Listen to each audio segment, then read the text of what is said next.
Hey folks, before we begin, I just have to put out there that you know how in movies and shows about teachers, you always feel the good teacher, they're the cool teacher because they're the ones that dress up. My husband and I always laugh at it because it's like, oh, you know, all there really is to teaching and being fun is if you just dress up like George Washington. But in reality, it's like super cringy. But I needed to do something really goofy, and I definitely have the clothes to be able to do this. For you and your project, you can turn your space in any way that you want to sort of represent whatever decade you choose.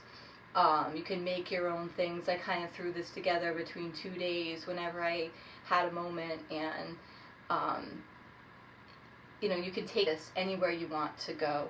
I did some of the decades as being like a diary to my future self.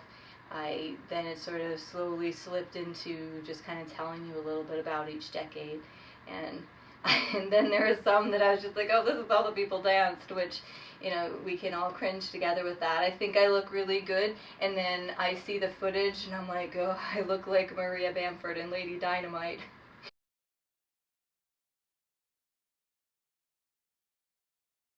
I wouldn't let myself be quite so foolish with such reckless abandon for any other class but you folks, but you're so worth it, and you've always been really fun to be fun and goofy with, and I appreciate that.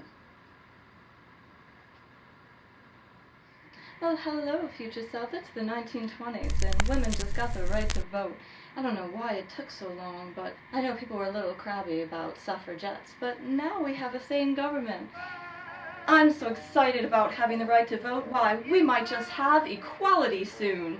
Notice my hemline is up high and my hair is cut short. It's the time for women.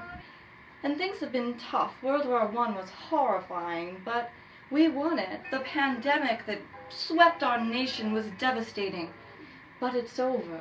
And now we have a great big world to enjoy. It's the Gilded Age. Everything is Art Deco and covered in gold and extra, extra, extra.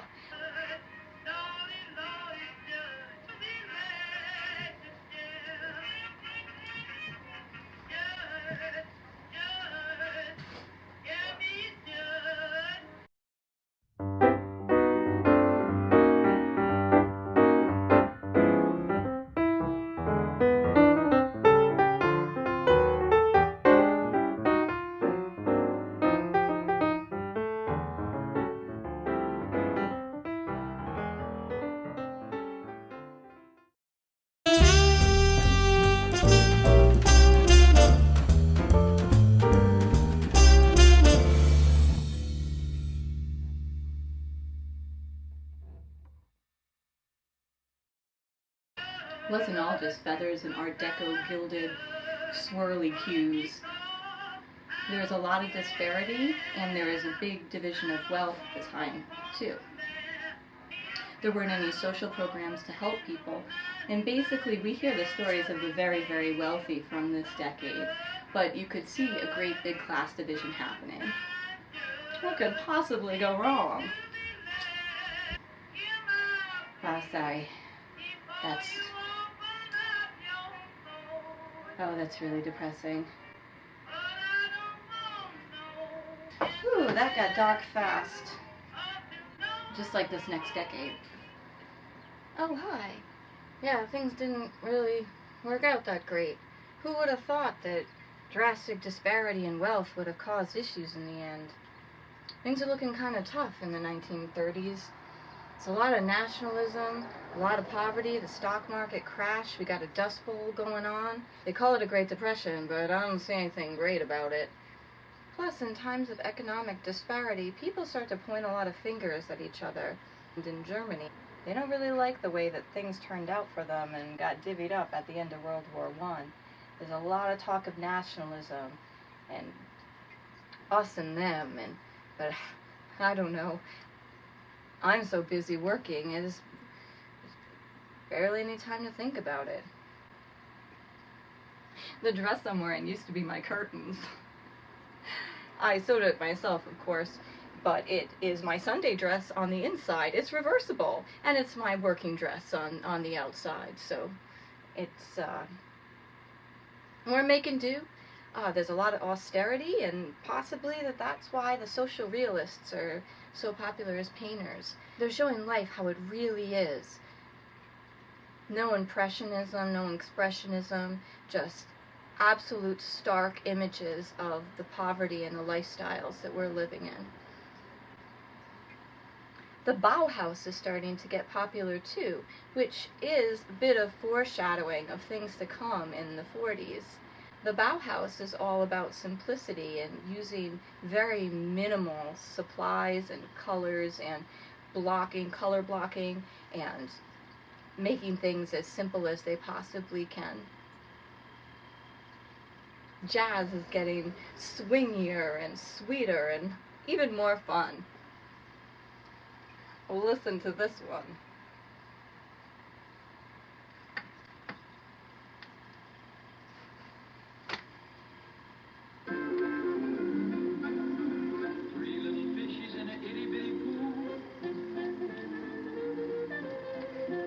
This is the #1 hit.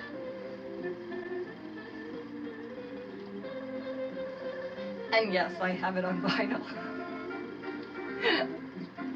And instead of all the decadent extra of the 1920s, now we're looking at simple forms, modular constructions, color blocking. And there's a school in Germany, an art school, that is focused completely on this discipline. And it is one of the first things that the Third Reich is gone and shut down, which makes one think, if art is so meaningless, why would a fascist regime looking to take over attack and cut and close down those voices first? It's the 1940s and it's wartime, and I've gone to work for Uncle Sam, but I have to admit, I'm really enjoying wearing pants. My husband wasn't really into me working, but he's away at the war, so he can't say anything about it.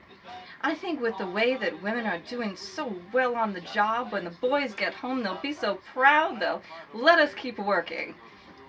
The jazz sounds like it got a little whitewashed with all of the crooners, but it's all in good fun. We're trying to keep things light because things are really, really awful over there.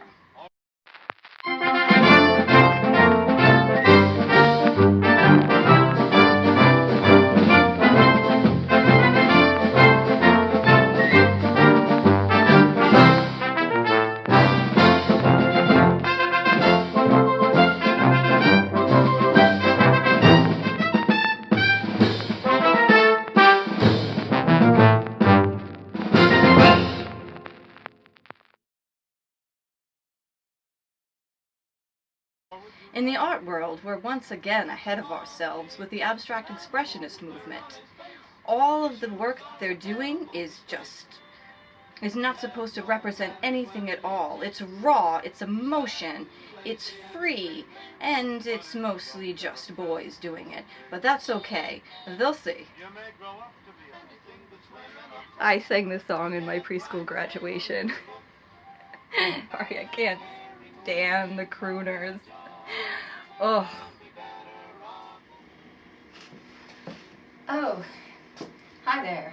Yeah, so my husband came back from the war, and turns out I wasn't going to stay working. I am in the kitchen, and even though I really enjoyed wearing pants, the movement called the New Look, which put us back into corsets and big, froofy, fun dresses. I mean, it's great. You feel like a princess. It's a bit hard to vacuum and iron in, and my husband doesn't talk at all about the war, and we had a kid, though. In fact, everybody had kids. There's a veritable boom of babies.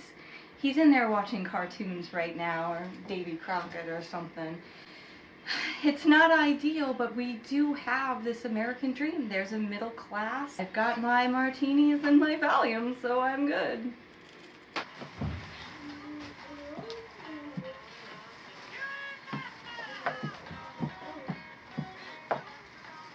We're just trying to give our children a better life than we had. Plastic was invented. Plastic's pretty great. What could go wrong with plastic? The art right now is called modern art. And this is when people talk about they don't understand modern art, they're actually talking about art that is near like 70 years old at this point, but a lot of real simplistic, breaking it down from abstract expressionism into straight up minimalism, even down to where you just have like a blank canvas and just color splashes, and those color splashes and color blocking are going to figure prominently in the fashion of the next decade. I just hope that I can not have to wear a corset anymore.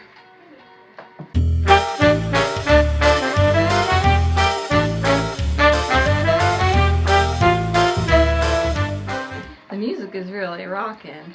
You know, all of American music comes from broadside ballads, a combination of broadside ballads and African call and responses and instruments and rhythms. So all of our American music comes from our diversity coming together. But at this time, music is pretty segregated.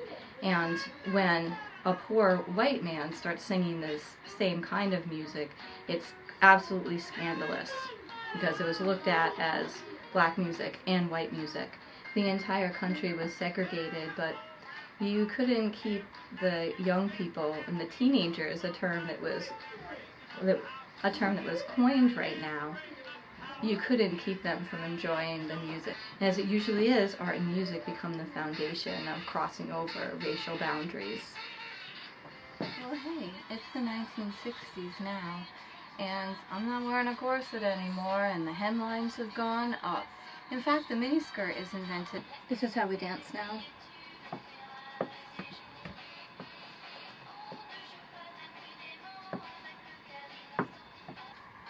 My dress is actually imitating art from the 1930s Bauhaus. This is a Mondrian painting that was turned into an iconic dress for the model Twiggy by the French designer Yves Saint Laurent, and it's fashion imitating art. French pop culture is really big right now. So the kids have grown up and become teenagers, and they don't want to live in our plastic world anymore. And they're influencing culture like never before because there's so many of them.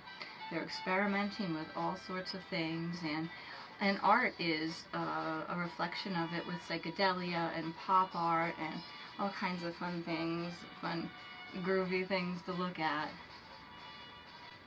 But there's a more serious side to this time period as well. This is also the civil rights era and desegregation. Ruby Bridges, who is still, you know, a relatively young woman, like the age of your grandparents, was the first student in Alabama in a desegregated school. When we think of this time period, we often just think about hippies and psychedelia and pop culture, but there were some huge there were huge cultural shifts and changes, and the very positive thing about the baby boomers is that once they became teenagers and once when they demanded a change to happen in the world, it did. Now we're in the 70s, and we're coming out of the Vietnam War. We've got a lot of economic disparity, and what tends to happen when the economy is bad is the music really gets to be an exclamation of the people. Punk rock is formed as a response to the like psychedelia and love and peace of the hippie movement. Now people are starting to get kind of angry, and we're talking about some class warfare is here. Singer-songwriters, which is sort of just like emo for your grandparents. It's just music that was pared down, was created at the same time that music was getting really big and orchestrated with arena rock. So we're starting to see a lot of branching into different music forms, and the art world is specifically focused on earthworks and feminist art. Art at this time really becomes a cultural commentary. Earthwork artists are using nature as a medium to show its beauty and also to raise awareness of issues. As we're starting to look around and say, oh, we're really polluting this place, we gotta do something about it. And the art usually is what provokes that and pushes that forward. Fashion is getting freeing once again.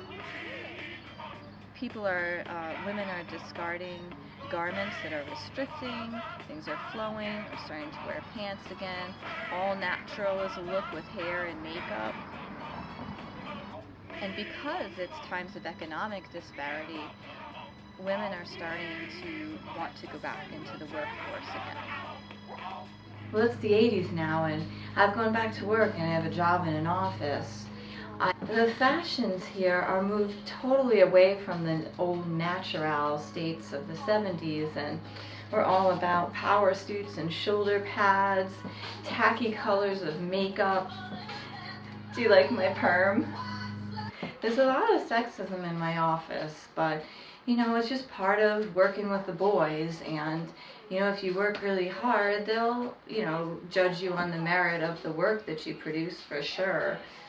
Music is really branching out right now into subcultures. There's a lot of underground things happening and subgenres. In the art world, art continues to be a social commentary.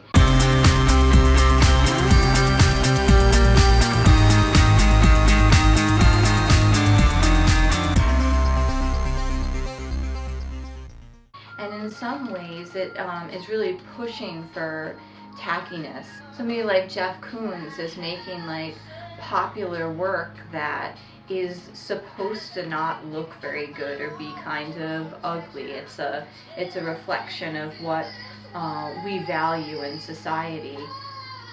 We're in the era now where people are calling it postmodern, which literally means after modern art. So all the music, all the fashion, it's kind of anything goes. There's a little bit of throwbacks back to 50s fashion here, and we are getting back into more confining clothing. I mean,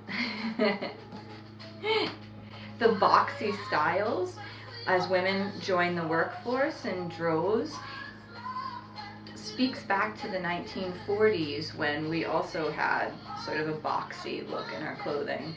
Of crime, this is the era of the war on drugs, but let's just hope things get a little bit better. Baby boomers are married and they're giving up some of the free love, free spirit things as they're embracing yuppie culture and having sort of as much as you can. The divorce rate is now starting to climb and be higher than we've ever seen it before in the country. When things are unhappy in certain ways, this is where the art world's music is going to kind of bubble up with subcultures and express that sort of dissent with things. This is a fun time for art where people are really embracing their freak flags and letting things be as sort of outrageous as it possibly can be.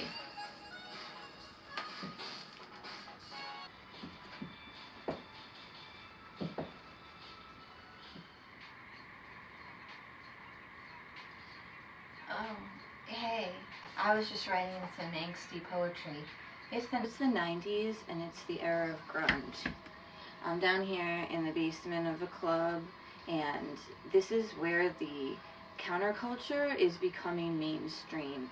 We start off the 90s in not a great economic time period, and grunge comes out of trying to not put on some big show. This is my dad's flannel shirt. I got this at a secondhand shop. The music stops being about showmanship and starts being about just being honest.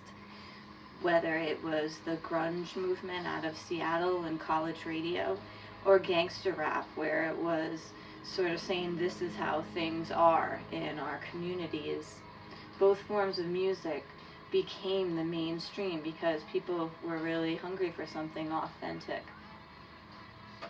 Where everything in the 80s was like go, go, go kind of amphetamine fueled culture, now it's just about kind of apathy and realizing that things, kind of suck. Mean people suck. We're kind of a depressed group. To be clear, this is the time that I was a teenager, and this was the hair that I had.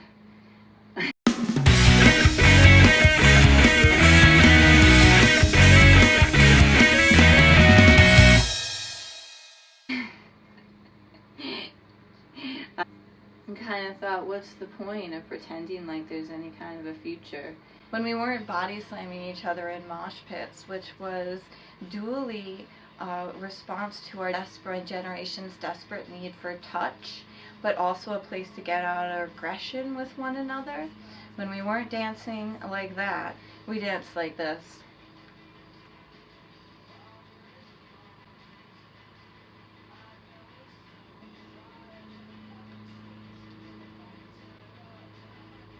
I miss those times.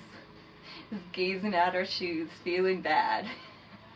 For the record, we're grown up with our own families now, and we do need that time to be quiet and alone and gaze at our shoes. So if your parents are hiding in the basement at any point, that's probably what they're doing. But things changed quite a bit through the course of the 90s. The way that they began and the way that they ended was a big economic upturn, as well as, after a while, after some of the heroes in gangster rap and alternative culture passed away, people got pretty tired of feeling down, and then things got pretty light and easy.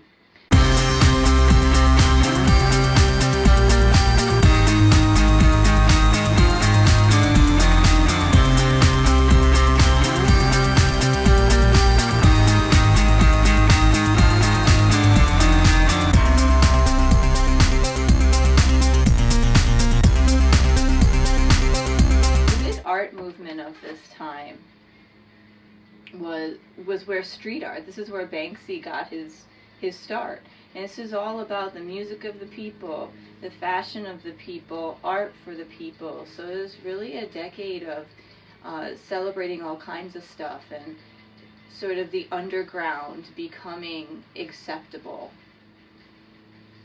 and popular.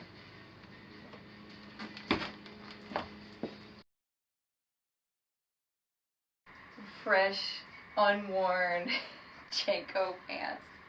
They're great, right? Look at that. Yep. They're supposed to help you move around a lot when you're skateboarding. Hey, it's a new century, and I've got my apple-bottom jeans, low-rise, and boots with the fur. This is the time when we're going to raise the roof and break all of our music into postmodernism and contemporary work. Not just with music, but with art and fashion. At this point, it's just like anything goes.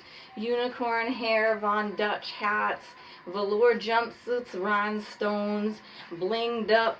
We're all in a pretty good mood as we get into this turn of the century. Of course, things kind of went downhill, and September 11th actually crashed the art market quite a bit.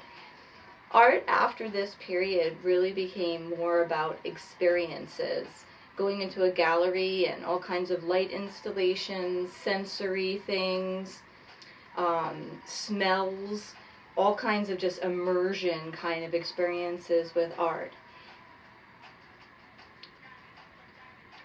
All the different musics break into genres from neo, Brit, pop, emo, trap rock, like basically just cobbling together different genres and, seeing what sticks. The same thing with fashion. Yeah, low-rise jeans were a bad idea for everybody. Artwork continued to have a pretty strong social message. And mostly we danced like this. I mean, I didn't. Actually, I don't even remember. This was the hardest one to put clothes together for because I just wore all black. As a waitress, I was just working all the time. I can't even remember. I was trying to remember like anything I wore during that time, and it was pretty much just black clothes, and not because I was emo, just that was what we had to wear, job-wise. So it's the 2010s now, and this is truly the age of festival gear, ankle boots, skinny jeans, floppy hats, fringes back. In fact, in most ways, contemporary music, art, and fashion is just like a combination and a mixture of everything from the past. As in the hip-hop world, producers are making most of the work themselves. It's the age of the producer. And a very important invention, 2007, leading us into this decade, has affected all of these avenues of human life, and that's the iPhone. Apps like Instagram have influenced galleries and the way that artwork is presented. And at this point, work is so interactive. Artwork is interactive in the way that people going through the world with their phones are engaging by being a part of it themselves. Some art is even interactive to the point of putting you within it. So it is, in some ways, a culture really of putting up a mirror to ourselves.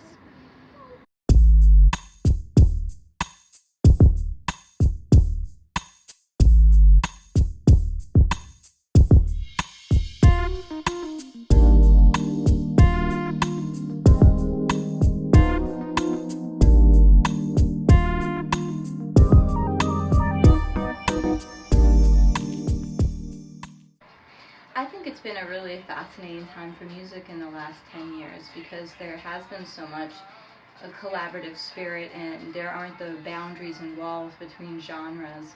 And it's the same thing with art. It really puts you into it. Street art is still a very big part of the art scene, except that it's sort of moved into the galleries and legitimized. And people really look for artwork that they're going to be involved with. So in some ways it's a little bit of a me kind of like a me-centered culture, but I think millennials get a bad rap in that way because in some ways it's like these are the things that's introspective, these are the things that I need to work on, and here are the ways that I can contribute to the world.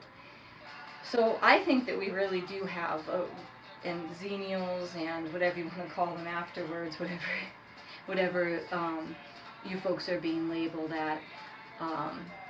I do think that we have a really great group of young people to go into the future with, and it certainly isn't starting off in this new decade looking very promising, but if history teaches us anything, it's that the artists, the musicians, the thinkers, the underground, the subcultures, these are the people who raise our spirits and push us forward because they're the collective nature of the human spirit, which is creativity. And that's how we get through hard times, and it's how we celebrate in good times. We're making progress. Every decade, we're making progress. Sometimes it doesn't feel like we are because the voices of people who are filled with fear are louder, but we are making progress.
nice clothing. What do you think?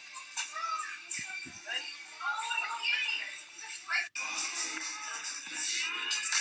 How are you? I'm literally gonna cry. I love her.